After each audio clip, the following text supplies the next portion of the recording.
Give your staff permission to sit next to your patients for 5 minutes a day. Just sit and talk about nothing to do with medication, nothing to do with why they're in there, their dog, their cat, their family, their holidays they're planning. That 5 minutes in the patient's perception is 15 to 20 minutes of their day. It means a huge amount, and you learn a huge amount. Welcome to today's Trust Builder series.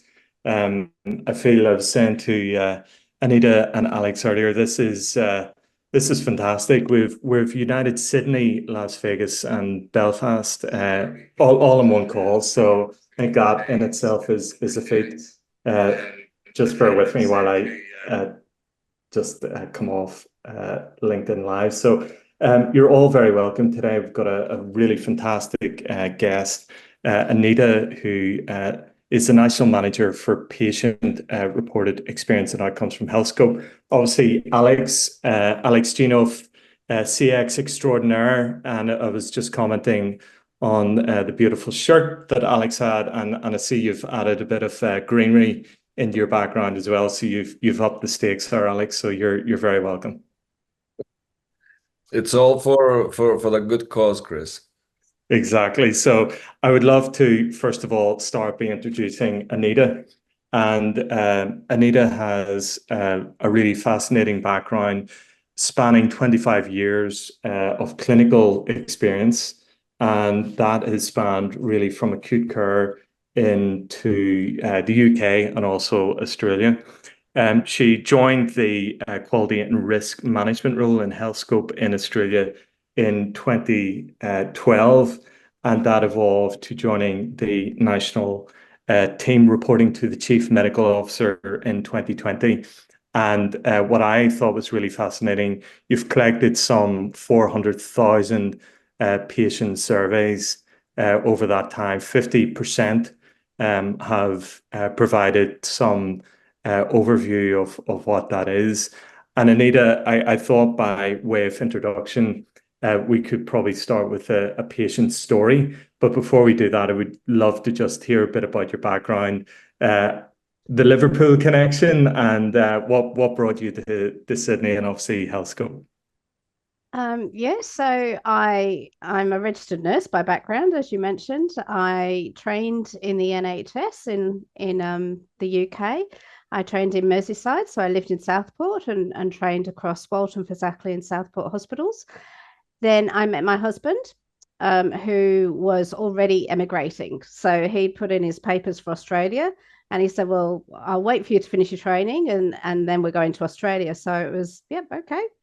And we came over to Australia as a newly qualified RN. I'd done about 10 months in the NHS as an RN and came over here at about 21 years old. So yeah, I've been here ever since and stayed in Sydney. And my first job in Sydney was in Liverpool, which confused everybody. Yes, yes, which is a part of Sydney, right? It is. So for everyone that doesn't know, that's my one tidbit of geography. Because I literally spent 10 days in Sydney visiting Anita actually last August. So I got to understand a bit more about Sydney.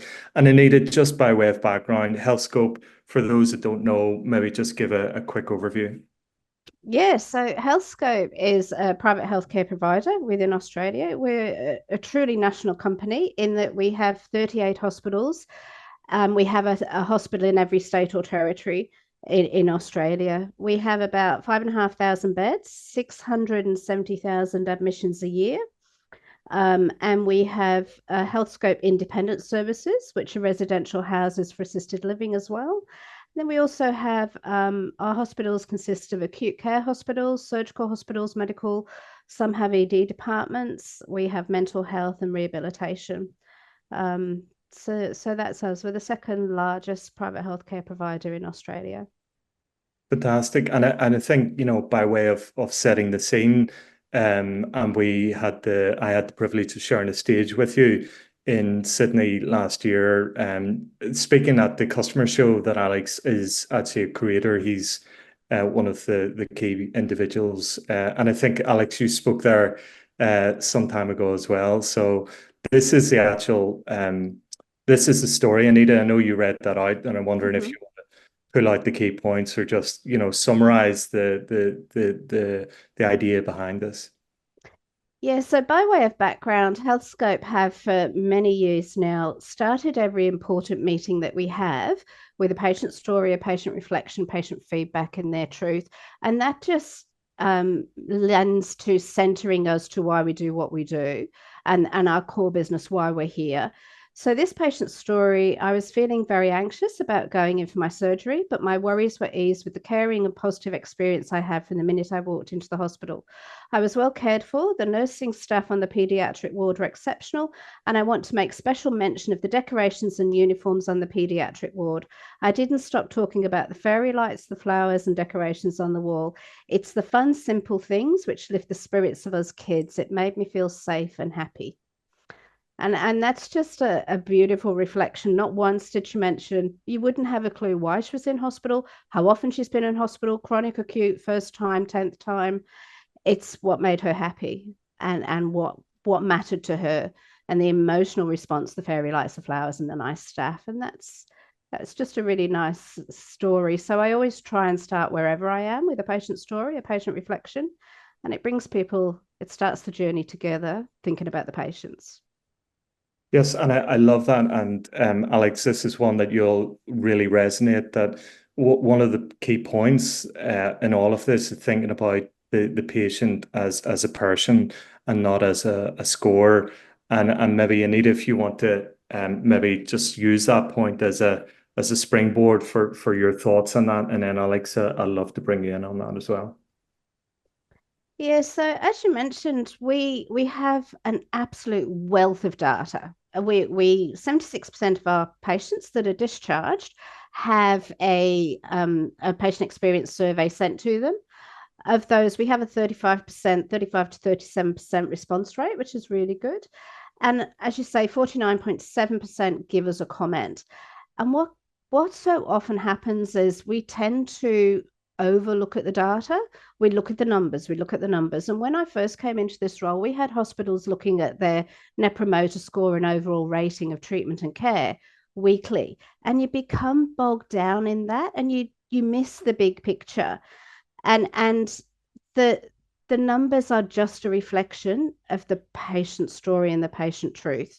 Behind every one of those numbers is a patient that's taken the time to sit down, answer our survey, and give us a comment and give us their truth. And that's what we can lose when we stop looking at the numbers and look at what makes those numbers happen. What's the truth behind those numbers?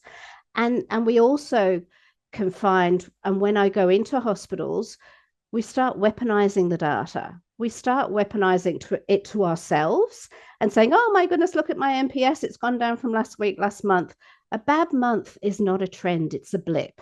A bad week's a mini blip. And that's what that's what I'm constantly getting across. Stop looking at your numbers, look at your people, look at your story, and the numbers will follow. So that's sort of where I come from every time that I'm talking about patient experience. Stop looking at your numbers, stop weaponizing it to yourself and your team, and work with what's actually the story behind those numbers. Superb. And Alex, you'd certainly agree with that. That's not just patient experience, but that also has the same parallel for customer and employee experience, right? Absolutely, Chris. Yeah, I mean, I really love that we are talking about this because I mean, Anita, you know this better than all of us that this the medical field is probably one of the most crucial parts of our lives as humans, right? Our health. That's what is more important than that. And we tend to focus on technology and tend to kind of obsess about technology and talk about customer experience, user experience. But it's all about human experience, really. And I think the medical field highlights that. And I completely agree with you. It's we need to be bringing the why behind the reasons, right? The why behind the numbers. The numbers, when we tend to focus on the numbers, we tend to forget that those numbers are people. I think it's as simple as that. Superb. And I also think, Anita, in addition to that, there's been a major kind of transformation that Healthscope have gone on. I think you started your surveys with pen and paper, and then that went to, digitalizing, and then from digitalizing to trying to work out the emotional experience within the data as well. So tell us about that transition and how that has evolved. And essentially, you've created a very modern patient experience engagement from that approach. Yeah, absolutely. We started like most hospitals with the red suggestion box on the nurse's desk and on the discharge and admission desk. And when you'd sorted through the lolly wrappers and found the few little suggestions at the bottom, there really wasn't a lot behind it. And then we did do short cycle mail outs. And short cycle mail outs could have been 1 quarter a year, or 1 week a quarter, or however it was, one specialty a quarter. 40 odd questions on yellow pieces of paper that got posted back to us.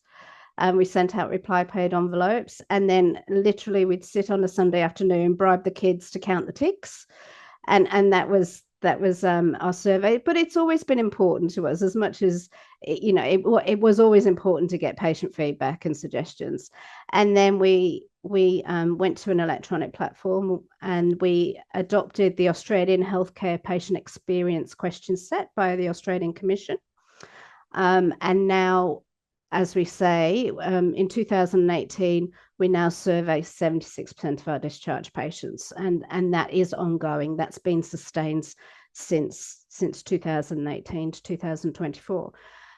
But in the last 2 years, from 2022 onwards, we really have noticed that the comments that we were getting were very much about communication and emotion, and what we needed to know is what drove those moments that matter. So patients can be with us 6 days, 10 days, 6 weeks. We'll give them a survey and they give us 2 sentences. Some give us war and peace. Some give us, yep, thanks, great. But they'll give us 2 sentences. And out of a 10-day stay, those 2 sentences were the moments that mattered to them. And that's what we really needed to harness. And so we started looking at the comment analytics piece and the emotional drivers of the patient experience. And patients aren't customers. Nobody chooses to buy cancer care. Nobody chooses to have osteoarthritis and have to have joint replacements. It's not, most often, not a choice to be a patient. And so and as Alex referred to before, we have the best technology in the world. We have the best robots, the shiniest theatres. However, none of that matters if the patient doesn't feel safe. If you don't build that relationship of trust, decrease apprehension, increase trust. Patients feel safe. They want to have their needs met. They want to feel heard and valued. And that's where we've gone now, is to build relationship-centered caring is our cornerstone. At Healthscope, it's our cornerstone of the patient experience. That movement away from task-focused nursing, task-focused care, to relationship-centered care. So you can be in any hospital, any corner of the world, you have a basic fundamental human right to receive care and treatment. The difference is, do you deliver care with caring? Do your patients feel cared for? And that's what we're striving to achieve by understanding what drives the emotions of joy and trust and decreased apprehension in our patients at what particular times. Fantastic. And I would love to just pause there. We jump into how and how do you actually achieve that? There's 2 big points that I think, Alex, you'll appreciate, and certainly I'd love for you to build on.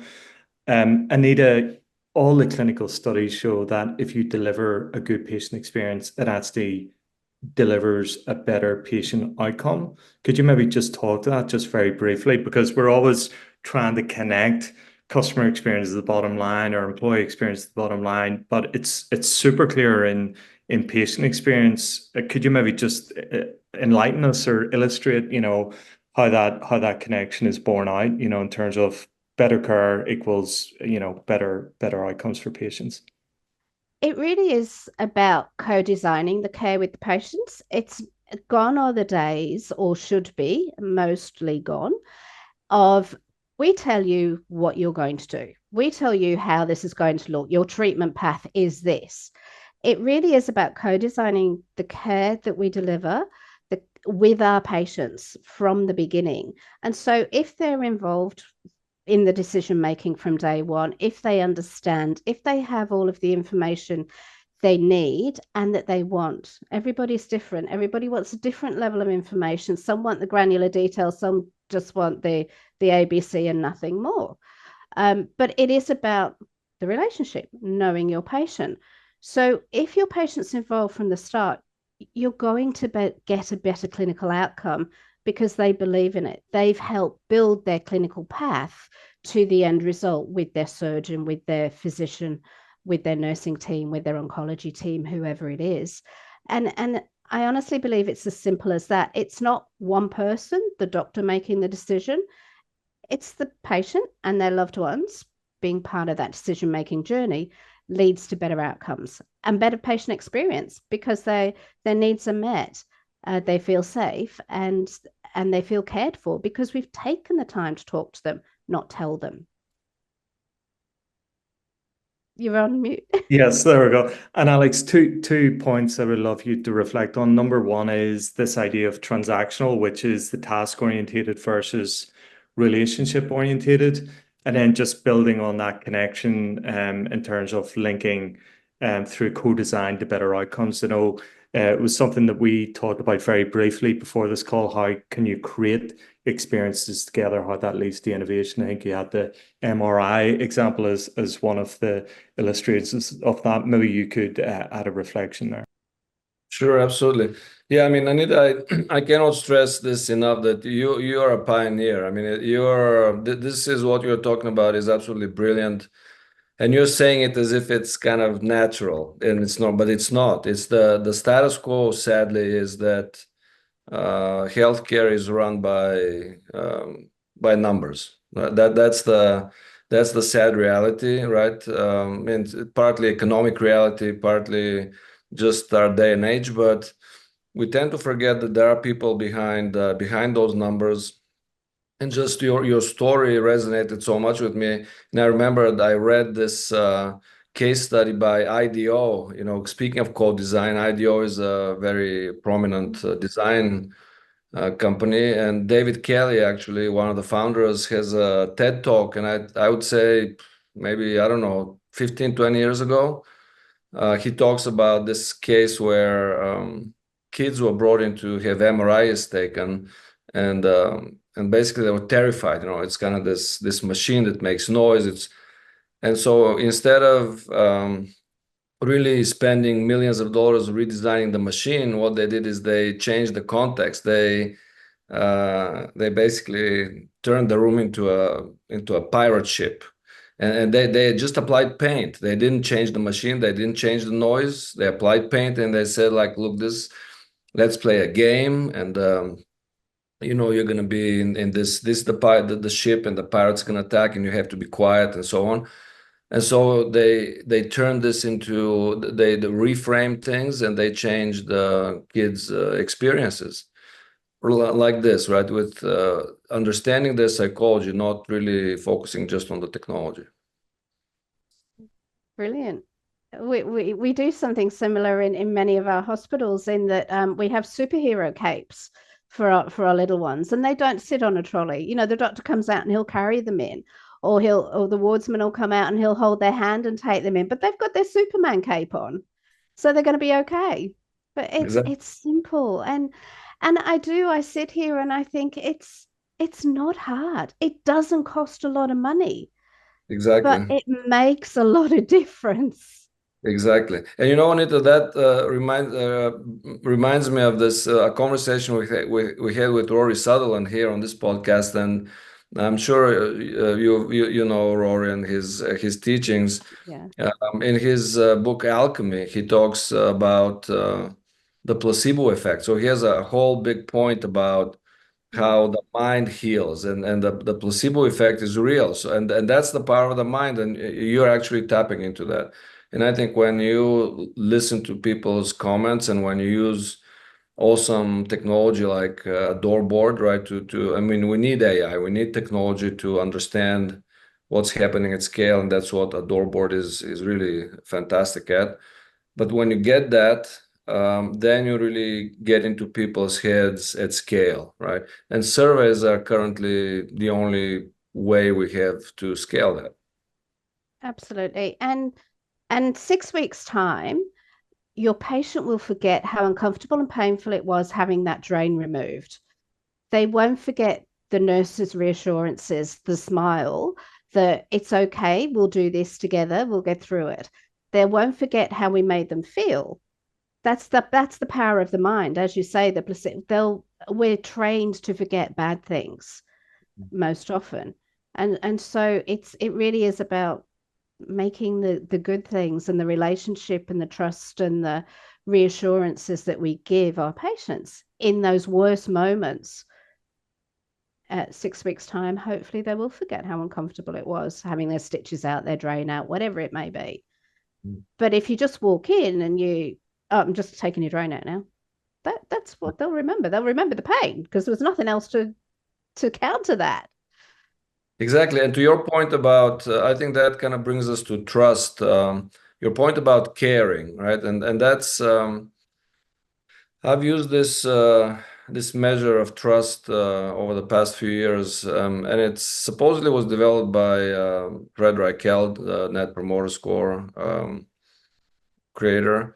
But it states simply, let's say, in the case of this, the hospital had my best interest as a patient in mind. That would be the phrasing. And so my best interest as a patient in mind, or the doctor had my best interest as a patient in mind.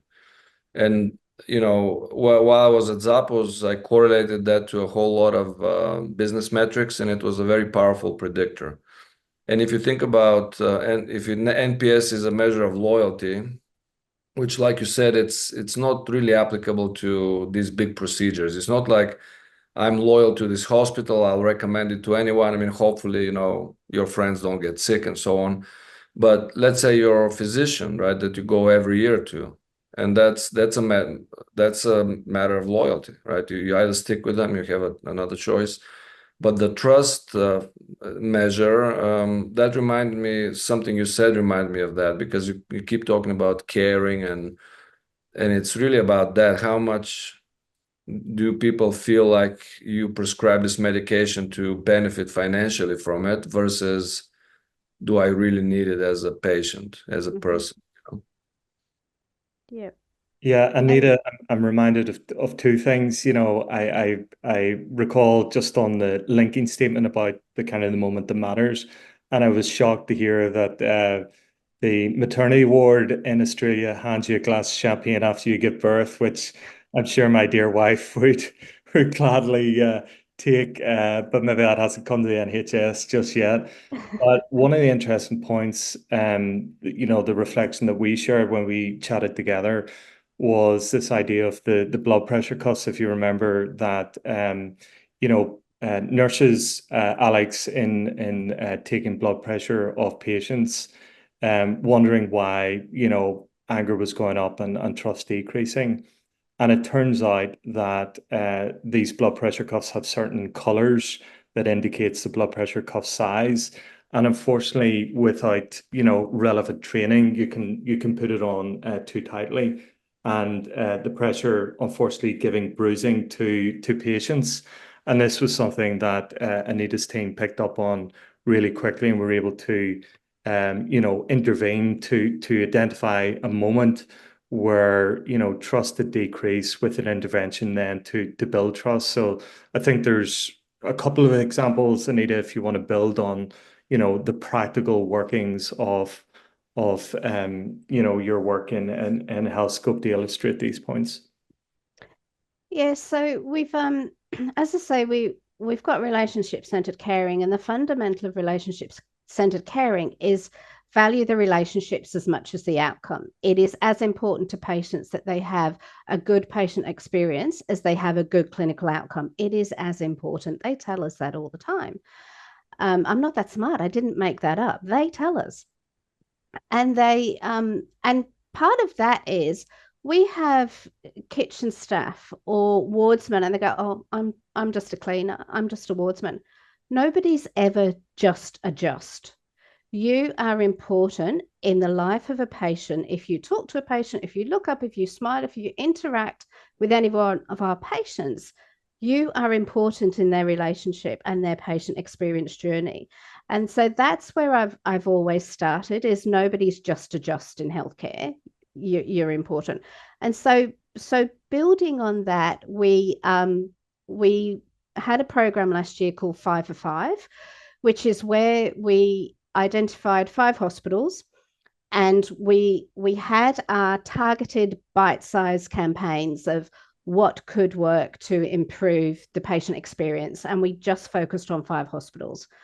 So we did a door board for each of those. We did the comment analytics, and we drilled down on the themes of what we could improve to improve the patient experience. Where were the key emotional drivers that increased trust, decreased apprehension and anger? And so what we found a lot from that learning, it was exactly what I knew but hadn't been able to prove, is it's not just the clinical care at the bedside. And so there was one particular hospital, and their admission experience was coming up as a theme of increased apprehension. And of course, that's your first impression of a hospital. So increased apprehension, decreased trust of the admission time. And so we looked at that quite significantly at this particular hospital. We worked with the admin team. We took the patient comments on board. And the comments were as simple as, the admin staff were very busy. They were rushed. They had to answer the phone. They didn't make eye contact. They got my date of birth wrong. If you get a patient's date of birth wrong, their immediate thought is, what else are you going to get wrong? My allergies, my medications, all the really important stuff. And so you can see how this was happening. Worked really closely with this hospital. They increased, and this was about how important the role of the admin and reception team were. And it's not a system and process journey. I wasn't there to work to operationalize efficiency. That's not what I was doing. It was improving the emotional experience with the team of our patients. And this speaks to the journey mapping process that we're doing at the moment. It's the emotional journey. And they increased their ADOR score in 6 months by 11, just by working on that admission piece, that communication piece. And they did exactly what was asked of them. They put an extra person on. They stopped, they looked, they made eye contact. Somebody else was answering the phone, not the person that was doing the admissions. Simple little things that we got out of our patient comments. We knew admission point was important to them, and we managed to turn it around to be a positive experience. And that's not clinical. That is not nursing. That's not doctoring. That is everybody's role to play. So that was just one example. We've also, one of our big ones, and so what we did with these 5 for 5 hospitals, what's worked in the 5 for 5 hospitals, those 5 hospitals, we're scaling now. We're scaling up across the rest of the business. We know what's worked. We know what doesn't work. Sit for a bit. Incredibly simple. Bite-sized, leader-led campaign. Give your staff permission to sit next to your patients for 5 minutes a day. Just sit and talk about nothing to do with medication, nothing to do with why they're in there, their dog, their cat, their family, their holidays, their planning. But sit, stop what you're doing, sit and talk to your patient. That 5 minutes in the patient's perception is 15 to 20 minutes of their day. It means a huge amount, and you learn a huge amount. How can we meet the patient's needs if we don't know what they are? How do we know what makes their moments that matter if we don't know what matters to them? And so that was introduced at one of our Queensland hospitals. They increased their net promoter score by 10. Almost impossible, almost never heard of. Their net promoter score increased by 10. just purely by their leadership, gave their led campaign, sit for a bit, 5 minutes next to your patient. And the other one that is 8 to 9. So all of the comments from our patients that give us a net promoter score of 8, which is a passive score. So nothing amazing happened, nothing dreadful happened. You met my expectations. So these are the patients that go, everything was good, but, and it's those but comments which change your 8s to a 9. Get rid of your small but comments. Everything was good, but the parking was difficult. Everything was good, but the ward was noisy at night. These are things you can change. These are simple, well, maybe not the parking, but certainly the noise at night you can change. And it's those but comments for your 8s that mean nothing. They're passives. They do nothing as a net promoter score, but just enough to flick them to a 9 if you work on them. So that's just some examples of how we've used the key drivers of patient emotion at the key points and themes. And you can't do this as a cookie cutter approach. And that's why we started with 5 hospitals and we had 5 different action plans to work on, because there's always key themes and trends, but their importance changes. And so it really is an individual approach. You can have a new shiny hospital, you can have an older style hospital with shared bathrooms. And so the themes and their trends and their emotional experiences can be different, but it always comes back to get your relationships right, deliver care with caring. The windows rattling don't matter so much. I love that. And Alex, this will certainly resonate with this idea of the culture. And certainly when we looked at some of the employee verbatims of Zappos, I often remember the security guard comment where, their day job is to arrive at work, make sure the building is safe and then deliver awesome customer experience to people they interact with in the Zappos building. Surely what Anita is speaking to that idea of customer centricity and it being everyone's job, and that only comes through culture. So we'd love to get your perspective on that. Absolutely. And yes, Anita, this was, what you were saying reminds me so much of, the early days of Zappos. When I joined Zappos, when Tony Shea was leading the company. Essentially, he decided to focus on customer service 25 years ago when everybody else was, and that's about selling shoes online, right? So in the scheme of things, healthcare is here, selling shoes online.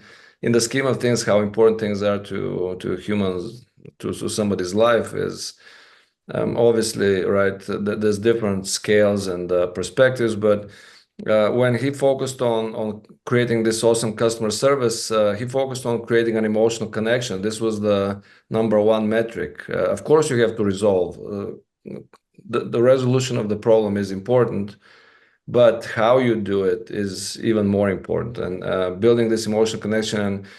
I hear the parallel of sitting next to by the bed of the patient. We all spend hours and hours on the phones with customers and listening to our call center agents with customers. And the most important calls were the ones where people talked for hours about their problems, their life problems, and that's what made Zappos really. And it was not the shoes that Zappos were selling. So when I listen to what you're talking about, I think you can write the playbook of this experience, right? Let's say the admission process is the same as onboarding to a new platform or something, right? But the principles you extract, I think they apply to everything. And if we think about the Maslow hierarchy of needs, right? You have person's health, financial health is also very important. These are the things that really matter. Shopping, yes, it's part of life, but is probably not as crucial, right? But I think those principles, you can apply them to any domain. Absolutely. Super. And I thought, Anita, it might be useful, we've almost skipped to the promised land here in terms of this is the the fantastic examples of the experience, but it might be useful to remind the audience that, getting thousands of comments, the before in terms of going through those manually, that was obviously a big challenge for you. I know you're nodding there, but maybe you could kind of bring that to life, in terms of the before and after. You're obviously receiving these comments, but following the score and then the transition, obviously, we've been really privileged to partner with you guys. So just to illustrate, the before and after in terms of, being able to not measure emotion and obviously how that emotion now connects to predicted outcomes in terms of how you're able to kind of get a prescriptive view of what the core drivers are. Yeah, absolutely. So, I mean, we've always looked at comments. So our survey platform always gives us the last 30 days comments. But what that tended to do was you would hone in on the really negative comments. You would hone in on those, and 97% of our patients give us a score of good or very good. They've had a good or very good experience.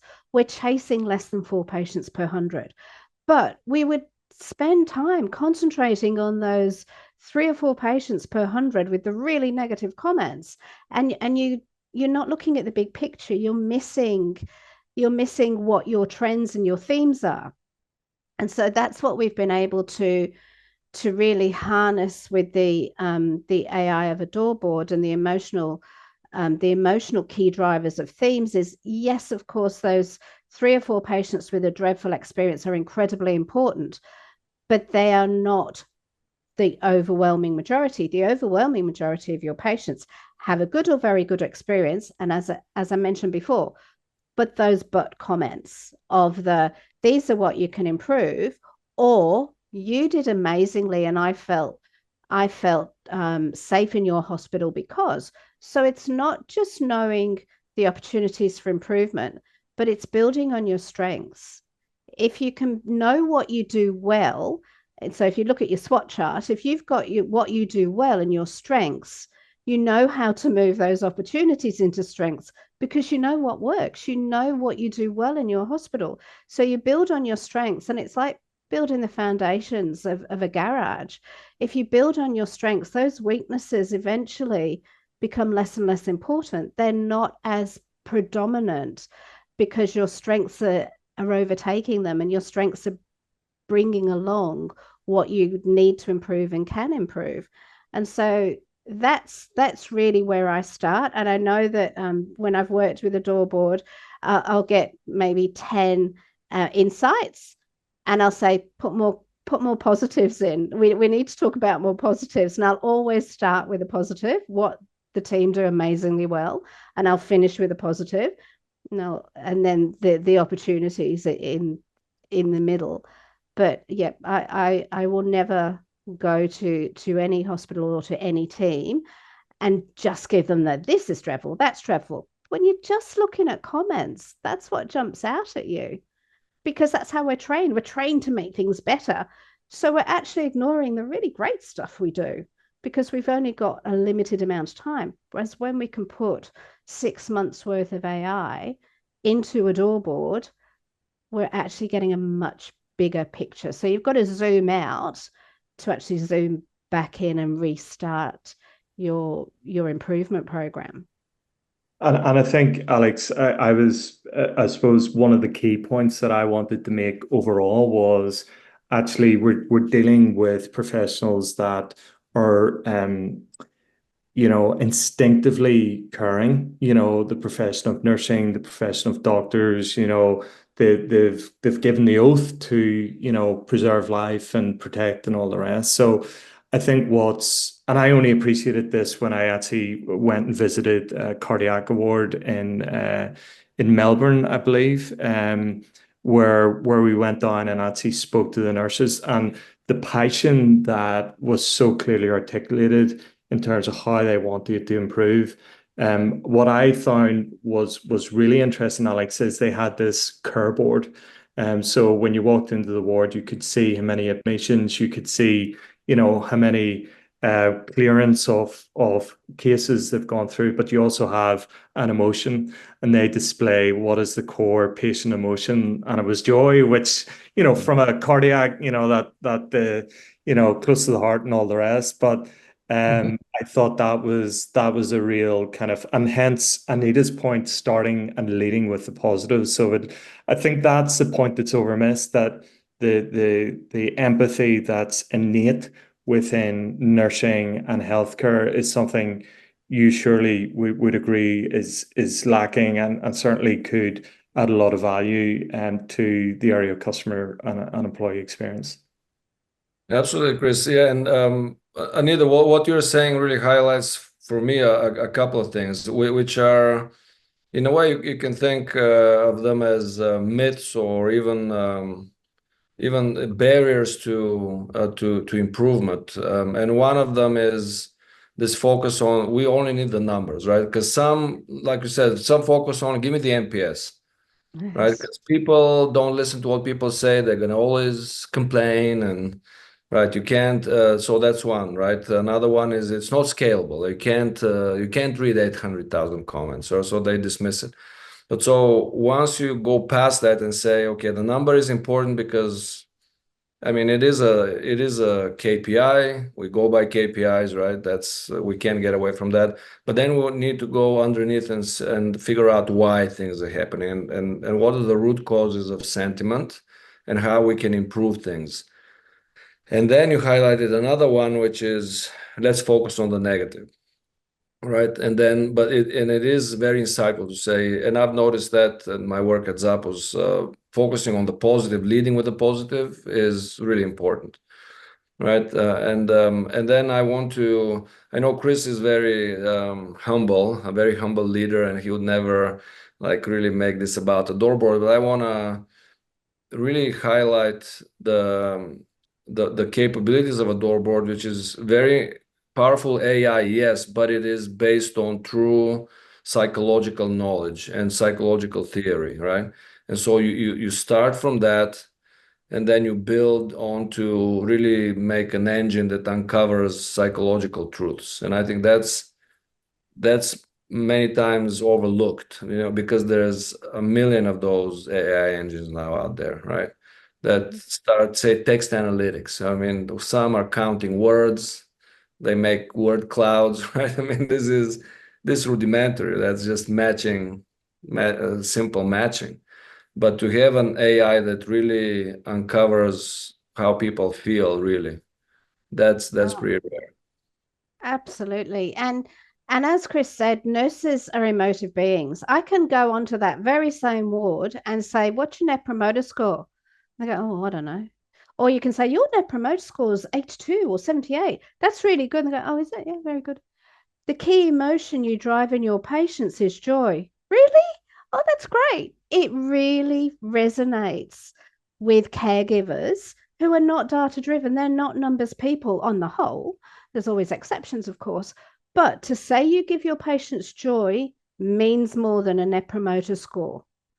And so that was really the starting point for me, is that light bulb moment. Oh, really? Oh, well, what does that mean? Well, how did we get that? What do we do well? Well, how do we make it go better? And how do we get these yellows and reds into greens? But it brings them in because it's meaningful. A number's not very often meaningful. Yeah, and I think there's, we talked about narratives and how narratives connect. And your point, Anita, people who are instinctively empathetic, if they hear that, the blood pressure cuffs are causing, sadness, or, elevating, different emotions that drive and erode trust, they're instinctively wanting to take an action, which I think is really key.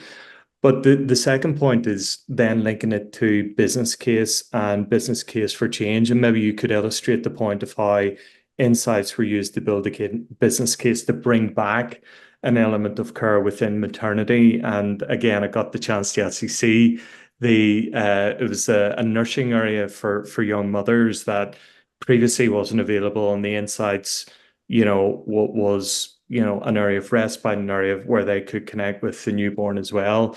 Maybe that's another point where you actually make a business case based on the key drivers and the emotional connection that brings to patients as well. Yes, absolutely. That did happen in one of our maternity units. They were really struggling, and they knew they were struggling, and they couldn't put their finger on it. Again, as I said, they're only looking at 30 days worth of comments because that's all our platform allows. So we did an adore board drill down, and it was very much about that support piece and again communication. But second time mums to the hospital knew the difference between when they had a well baby nursery where you could go and you could sit and you could chat with other mums, and where there was always a nurse or a midwife present in there, to they'd remove that because they thought it wasn't being used or wasn't utilized for whatever reason, and to be able to without doubt show that this actually really means something. So in a maternity hospital, your first time mums, you want them to come back. You want them to come back a second and third time mums when they're having their second and third baby. Your first one is normally the easy one. It's bringing them back. And the fact that they could see the difference and they missed it. And so that was an easy win. And because the exec went, oh, okay, yeah, well, of course that makes sense. Again, low investment. It really didn't make a huge deal of difference in their operational, but it made a massive amount of difference to their patients, and the staff supported it because they knew it meant something to their patients. So that was another really, really good one where we could demonstrate through the emotions that the patients told us. It generated lack of support, lack of common area, sat in my room isolated with my baby. It was nice, the midwife coming in and talking to me, but then I was alone. That little things that we think are little things actually was a really big thing, and easily changed due to the comments that we could prove meant something to our patients. Super. And I just maybe want to get a quick reflection on, we talked about it at the start, the idea of journey mapping and thinking about the journeys that patients go on. There's the pre-admissions experience, there's the anxiety when you pull up into the car park. I know we've talked about the car park, obviously going through the admissions, the pre-op, the actual treatment in the theatre, the recovery, and then right through to family and friends visiting, to then the discharge, and the transportation from the actual ward to the front of the building, getting the right medication and going through. What I find interesting is these micro moments in the journey, and how those micro moments can really elevate and make and break an experience. And I'm reflecting on the pre-op experience where people are essentially on a surgery gown, all their personal belongings are removed. And there was this debate, I remember, Anita, where do we put in these flashy high definition TVs and beautiful aquatic fishes and all the rest. And the insight was, I just want to be able to connect with my family to say I'm okay. And I just want my phone back. Yeah, it's a no-brainer. Give them their phone, while they wait, because they're sitting on a trolley, often delayed, and just managing the expectations of people they're not connected to. I know if Alex, you're like me, your battery dies and you need to communicate with your loved one, you're going, oh my God, how on earth am I going to send a smoke signal to say, there's been a delay or whatever. So it's kind of those micro moments. And absolutely, without a doubt. And this is one of the things we're working on at the moment is the patient journey mapping. We do journey mapping all the time. We look at systems and processes and operational efficiencies. The piece that's missing is, where do the patients fit into that? What matters at what point? What is the most important part of the emotional journey and the experience journey of our patients at each key point? And that was a great example. We bring a patient in, we send their family home, we take all the clothes off, put them in the most uncomfortable gown we can find. They've had nothing to eat or drink for 12 hours.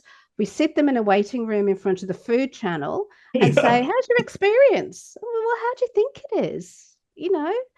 It's about what matters to you. Well, if I just had my phone, if give it's them the the food channel phone. comment that got me, Anita. It's true. You're so right. I think, Alex, to bring in yourself, I think, to link the previous episodes where Donald talked about it's where trust breaks down. And it seems there's all of these various moments in a journey where, it's make or break time for trust. Maybe just to get your reflections on that in terms of how, trust is a continual journey and thinking through, how we elevate those moments. Absolutely, Chris. I mean, we're on the topic of emotions, right? And trust is an emotion. Trust is a feeling, just like loyalty is. Loyalty is not a, department. Loyalty is not a program. Loyalty is a feeling. And and so these moments, all the moments that Anita recounted. I mean, there's so many moments that trust can be lost because it is such a high stress situation. It's high anxiety situation. I mean, you're anxious, you're scared to begin with. And then I think in this moment of vulnerability, you want to feel like the doctor and the hospital and the staff, they're on your side. And you want to feel that things happen for you, not to you. And I bring that up because you know what's going to come next out of my mouth, which is the idea of hospitality, that's how this famed New York restaurateur Danny Meyer defines hospitality is when something happens for you, not to you. And that's what, Anita, when I listen to you, that's exactly what you are saying, caring for people. That's what it's all about.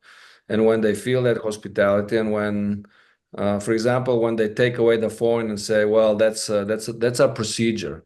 That's something happening to you," but the nurse will say, "You know what? I'll break the procedure here, and I may get in trouble for it. Here's your phone." That's when something happens for you. Exactly. And that building trust is something that I talk about a lot, in that you want your patients to trust when they are being wheeled into the operating theatre that every single person in that room is focused on your best possible clinical experience and clinical outcome patient experience.